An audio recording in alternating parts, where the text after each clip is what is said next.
John Carpenter's first feature film, Dark Star, was a sci-fi comedy made on a shoestring budget.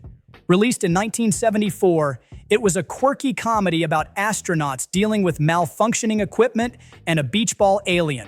It's now a cult classic, but when it came out, it faced an unexpected comparison. Critics kept lining it up against a certain legendary sci-fi film from just 6 years earlier, one Carpenter didn't admire.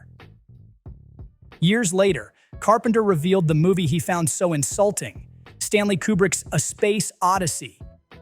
He called it pretentious and said, "Its religious overtones insulted me so much that I said, I'm not doing that." Dave, do you mind if I ask you a personal question? No, not at all. I've wondered whether you might be having some second thoughts about the mission.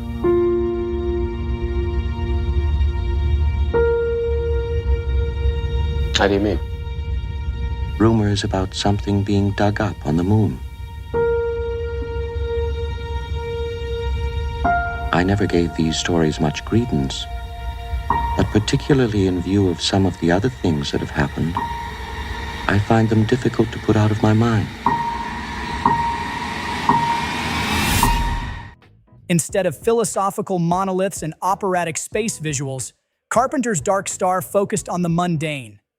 Forget existential musings. He wanted to explore how astronauts clean their underwear. And yet, those comparisons weren't entirely unfair.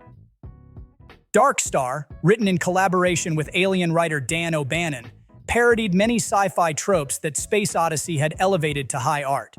But while Kubrick aimed for profundity, Carpenter leaned into absurdity.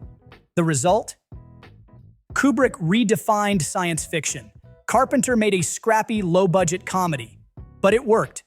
Dark Star became a cult classic and launched Carpenter's career, leading to Halloween and The Thing. Not bad for a guy who took offense at one of the greatest films ever made.